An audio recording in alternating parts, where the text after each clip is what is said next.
साथीहरु मेरो च्यानलमा र यस नयाँ भिडियोमा तपाईहरुलाई स्वागत छ। आज म तपाईहरुलाई कतारको उबेर अकाउन्ट कसरी बनाउने, उबेर अकाउन्ट बनाइसकेपछि हामीलाई के फाइदा हुन्छ, के फाइदा लिन सक्छौं यस विषयमा रहेर म तपाईहरुलाई जानकारी दिनेछु। विशेष गरेर तपाईहरु कतारमा बसिरहनु भएको छ भने तपाईहरुले उबेर अकाउन्ट बनाउन एकदमै जरुर रहेको छ, किनभने तपाईहरु कतारको कुनै पनि कुनामा हामीले सधैं समयमा एकै टाइममा हामीले ट्याक्सी पान्छौं भन्ने त कुनै ग्यारेन्टी हुँदैन नि त। त्यही भएर तपाईहरुले यो उबेर एप्स लगइन गर्नुस् या त बनाउनुस्। बनाइसकेपछि तपाईहरुले कुनै पनि हालतमा कुनै पनि समयमा सजिलैसँग अनलाइन मार्फत ट्याक्सीहरु पाउन सक्नुहुनेछ, त्यही पनि एकदमै सस्तोमा। तपाईहरुले कुनै ट्याक्सी मगाउनु भयो, मगाइसकेपछि तपाईहरुले त्यो ट्याक्सी मार्फत 50 रुपैयाँ तिर्नु भयो भने तपाईले यो एप्स मार्फत एकदमै सस्तोमा पाउनुहुनेछ। त्यही पनि तपाईले 30-40 मा यस्तैमा पाउन सक्नुहुनेछ। एकदमै लिमिट रहेको छ। तपाईले यो उबेर एप्स बनाउन सिक्नुस्, युज गर्न सिक्नुस्, तपाईलाई धेरै फाइदा हुनेछ। के तपाईहरुले पनि उबेर एप्स अकाउन्ट बनाउन चाहनुहुन्छ र यस विषयमा जान्न चाहनुहुन्छ? यदि जान्न चाहनुहुन्छ भने भिडियोलाई स्किप नगरी अन्तिमसम्म हेर्नुहोला। यदि तपाईहरु मेरो च्यानलमा पहिलोचोटि भिजिट गर्दै हुनुहुन्छ भने यस भिडियोलाई एक लाइक र मेरो च्यानललाई सब्स्क्राइब गर्नु भएको छैन भने भिडियोको तलपट्टि सब्स्क्राइब लेखिएको होला, एक सब्स्क्राइब गरी बेल आइकनलाई टच गरेर अल नोटिफिकेसन गर्नुहोला, किनकि आउँदो दिनहरुमा यस्तै खालका भिडियोहरु मैले अपलोड गर्दा तपाईहरुले सजिलैसँग पाउन सक्नुहुनेछ। अब लागौ ढिला नगरी विषयवस्तुतिर। उबेर अकाउन्ट बनाउनलाई त सबैभन्दा पहिले उबेर एप्स इन्स्टल गर्नुपर्ने हुन्छ। त्यो इन्स्टल गर्नलाई सबैभन्दा पहिले आफ्नो मोबाइलको होम स्क्रिनमा आउनु होला। होम स्क्रिनमा आइसकेपछि प्ले स्टोर होला, जस्ट सिम्पली यसलाई एकचोटी टच गर्नु होला। टच गरिसकेपछि यस्तो खालको इन्टरफेस खुलेको देख्न सक्नुहुनेछ। मेरो मोबाइलको होम स्क्रिनमा सर्च एप्स भनेर लेखेको छ, यसमा एकचोटी टच गर्नु होला। टच गरिसकेपछि यहाँनिर तपाईहरुले टाइप गर्नुपर्ने हुन्छ UBER। यति टाइप गरिसकेपछि तपाईहरुले सर्च गरिदिनु होला। सर्च गरिसकेपछि यहाँनिर देख्न सक्नुहुनेछ मेरो मोबाइलको होम स्क्रिनमा यहाँनिर उबेर भनेर आइसकेको छ। तपाईको मोबाइलको होम स्क्रिनमा पनि आएको होला। आइसकेपछि तपाईहरुले यसलाई इन्स्टल गर्नु होला। मैले यसलाई अलरेडी नै इन्स्टल गरिसकेको छु, मैले इन्स्टल गर्नु परेन। इन्स्टल गरिसकेपछि यहाँनिर देख्न सक्नुहुनेछ ओपन लेखेको होला तपाईको मोबाइलको होम स्क्रिनमा। तपाईले यहाँदेखि पनि ओपन गर्न सक्नुहुन्छ, न त सिधै तपाईहरु आफ्नो मोबाइलको होम स्क्रिनमा आउनु होला। तपाईको मोबाइलको होम स्क्रिनमा उबेर एप्स इन्स्टल भइसकेको छ होला। इन्स्टल भइसकेपछि जस्ट सिम्पली यसलाई एकचोटी टच गर्नु होला। टच गरिसकेपछि यस्तो खालको इन्टरफेस खुलेको देख्न सक्नुहुनेछ मेरो मोबाइलको होम स्क्रिनमा। सबैभन्दा तलपट्टि देख्न सक्नुहुनेछ गेट स्टार्टेडमा एकचोटी टच गर्नु होला। गेट स्टार्टेडमा टच गरिसकेपछि यहाँनिर देख्न सक्नुहुनेछ मेरो मोबाइलको होम स्क्रिनमा यहाँनिर मोबाइल नम्बर आएको छ।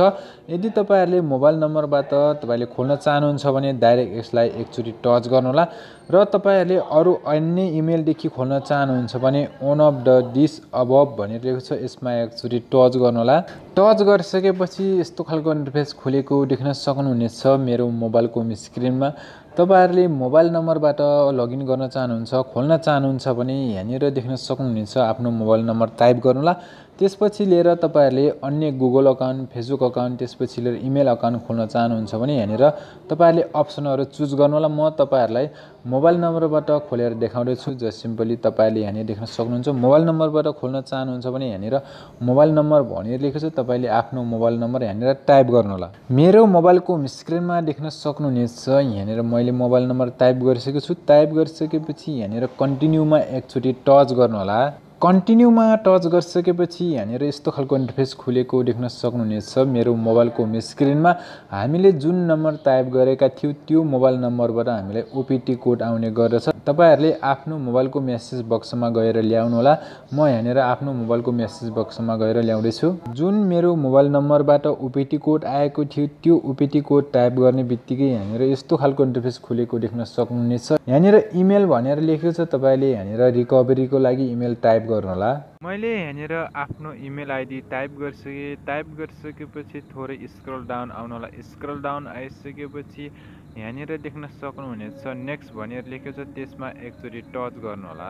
टच गरिसकेपछि यस्तो खालको इन्टरफेस खुलेको देख्न सक्नुहुनेछ मेरो मोबाइलको होम स्क्रिनमा। प्लिज इन्टर फर्स्ट नेम भनेर लेखेको छ। यहाँनिर तपाईँले फर्स्ट नेम टाइप गर्नुहोला। मेरो मोबाइलको होम स्क्रिनमा देख्न सक्नुहुनेछ। यहाँनिर first name and middle name type गरिसकेको छु। तपाईँको मिडल नेम छ भने टाइप गर्नुहोला, यदि छैन भने जरुरत छैन।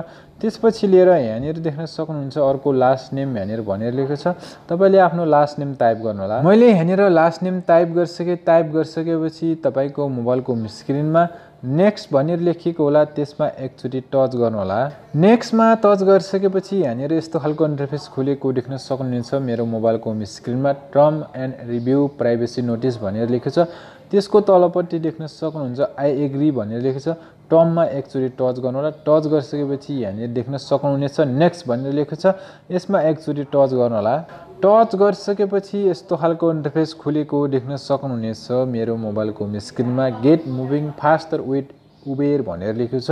त्यसपछि लिएर यहाँनिर देख्न सक्नुहुनेछ तलपट्टि यो एरो चिन्हमा एकचोटि टच गर्नुहोला। एरो चिन्हमा टच गरिसकेपछि यहाँनिर तपाईँलाई एलाउ एन्ड डेनी भनेर आउनेछ। एलाउमा एकचोटि टच गर्नुहोला। टच गरिसकेपछि यस्तो खालको इन्टरफेस खुलेको देख्न सक्नुहुनेछ। मेरो मोबाइलको होम स्क्रिनमा receive Uber discount and news भनेर लेखेको छ। यो एरो चिन्हमा एकचोटि टच गर्नुपर्ने हुन्छ। टच गरिसकेपछि मेरो मोबाइलको होम स्क्रिनमा देख्न सक्नुहुनेछ please select your perform payment method भनेर लेखेको छ। तपाईँहरूले अहिले पेमेन्ट मेथड एड गर्नुपर्ने कुनै जरुरत छैन, त्यही भएर स्किप भनेर लेखेको छ। यसमा स्किप गरिदिनु होला। स्किप गरिसकेपछि यहाँनिर देख्न सक्नुहुनेछ डु इट लेटर भनेर लेखेको छ। यसमा एकचोटि टच गर्नु होला। टच गरिसकेपछि यहाँनिर तपाईँले टाइप गर्नुपर्ने हुन्छ तपाईँ कहाँ जाँदै हुनुहुन्छ त्यो ठाउँको लोकेसन यहाँनिर टाइप गर्नुपर्ने हुन्छ। वेयर टु भनेर लेखेको छ। यसमा एकचोटि टच गर्नु होला। टच गरिसकेपछि तपाईँ कुन ठाउँमा जाँदै हुनुहुन्छ तपाईँले यहाँनिर करेक्ट लोकेसन तपाईँले यहाँनिर टाइप गर्नुपर्ने हुन्छ। जस्तो कि म यहाँनिर मल अफ कतार जान चाहे मल अफ कतार QATR यहाँनिर देख्न सक्नुहुनेछ म मल अफ कतार जाँदैछु। तपाईँ कुन ठाउँमा जाँदै हुनुहुन्छ त्यो लोकेसन तपाईँले त्यो एरियाको ठाउँ तपाईँले टाइप गर्नु होला। यहाँनिर देख्न सक्नुहुनेछ मेरो मोबाइलको स्क्रिनमा मैले मल अफ कतार टाइप गर्ने बित्तिकै यहाँनिर आइसकेको छ तलपट्टि मल अफ कतार भनेर र तपाईँले त्यहाँनिर तपाईँले करेक्ट लोकेसन टाइप गर्नु होला। टाइप गरिसकेपछि यहाँनिर तलपट्टि देख्न सक्नुहुन्छ मल अफ कतार भनेर लेखेको छ। यसमा एकचोटि टच गर्नु होला। टच गरिसकेपछि यहाँनिर धेरै खालका अप्सनहरू देख्न सक्नुहुनेछ। यहाँनिर देख्न सक्नुहुन्छ उबेर यहाँनिर देख्न सक्नुहुन्छ यो 3 भनेर लेखेको छ। यो चाहिँ 3 भनेको 3 जना मान्छे। त्यसपछि लिएर कति लाग्दो रहेछ 4 त्यहाँजनालाई यहाँनिर देख्न सक्नुहुनेछ 16 रुपियाँ मात्रै। यहाँनिर देख्न सक्नुहुन्छ एकदमै फिक्स रेट हो। यदि म एक्लै गयो भने यो ठाउँदेखि त्यो ठाउँमा जानलाई मलाई लगभग 20 रुपियाँ भन्दा धेरै ल्याउने गर्दछ। तर हामीले उबरबाट अनलाइनदेखि मगाऊ भने मात्र कति लाग्दो रहेछ त कता रियाल 16। अनि त्यसपछि लिएर यहाँनिर देख्न सक्नुहुन्छ अर्को अप्सन पनि चुज गर्न सक्नुहुन्छ। तपाईँहरू धेरैजना मान्छे हुनुहुन्छ भने उबेर XL भनेर लेखेको छ। यसमा एकचोटि टच गर्नु होला। टच गरिसकेपछि यहाँनिर देख्न सक्नुहुनेछ यहाँनिर यो ट्याक्सीमा 6 जना मान्छेलाई कति लाग्दो रहेछ त टोटल यहाँनिर देख्न सक्नुहुन्छ टोटल 21 रुपिज लाग्दो रहेछ। तपाईँहरू एक्लै गए पनि 21 6 जना मान्छे गए पनि 21 यति नै तपाईँले त्यहाँनिर पेमेन्ट गर्नुपर्ने हुन्छ। यदि तपाईँहरू एक्लै जानु पर्यो भने तपाईँहरूले त्यहाँनिर तपाईँले धेरै चार्ज ल्याउँछ 20 को सट्टा 40 ल्याउन पनि सक्छ 30 ल्याउन पनि सक्छ। त्यही भएर तपाईँहरूले मैले के भन्न खोजेको हो भने तपाईँले उबेर अकाउन्ट बनाउनुहोस्। उबेर अकाउन्ट बनाइसकेपछि तपाईँले सजिलैसँग ट्याक्सी पनि पाउन सक्नुहुन्छ, सस्तोमा पनि पाउन सक्नुहुनेछ, अरू पनि चुज गर्न सक्नुहुन्छ तपाईँले। यदि तपाईँहरू एक्लै जानु पर्यो भने तपाईँले यहाँनिर देख्न सक्नुहुनेछ 12 देखि लिएर 15 रियालसम्म ल्याउँदो रहेछ। त्यसपछि लिएर कम्फोर्ट भनेर लेखेको छ। यसमा एकचोटि टच गर्नु। टच गरिसकेपछि यहाँनिर देख्न सक्नुहुनेछ 3 जना पिपुल रहेको छ, 3 जना मान्छे रहेको छ। तपाईँले कति ल्याउँदो रहेछ 19 रियाल ल्याउँदो रहेछ। सबैभन्दा राम्रो त यहाँनिर देख्न सक्नुहुन्छ उबेर यहाँनिर सबैभन्दा फर्स्ट नम्बरमा मलाई राम्रो लाग्यो। यसमा एकचोटि टच गरेँ। टच गरिसकेपछि यहाँनिर देख्न सक्नुहुनेछ मेरो मोबाइलको स्क्रिनमा तपाईको ठाउँमा त्यो ट्याक्सी कतिखेर आउँछ यहाँनिर देख्न सक्नुहुनेछ। टाइम पनि देख्न सक्नुहुनेछ 2:12 तपाईँ कहाँ आइपुग्नेछ। तपाईँले यहाँनिर सही टाइम सही फिक्स टाइम यहाँनिर देखाइसकेको छ र मैले यसलाई चुज गरेँ। चुज गरिसकेपछि यहाँनिर सबभन्दा तलपट्टि देख्न सक्नुहुनेछ चुज उबेर भनेर लेखेको छ। यसमा एकचोटि टच गर्नु होला।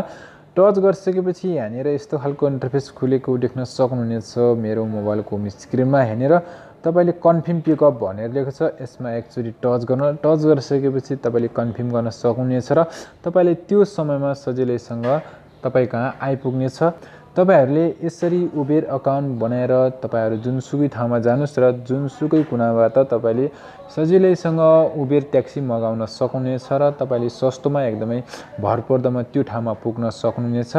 यति गरिसकेपछि तपाईहरुले पक्कै पनि बुझ्नुभयो होला भन्ने मलाई आशा छ।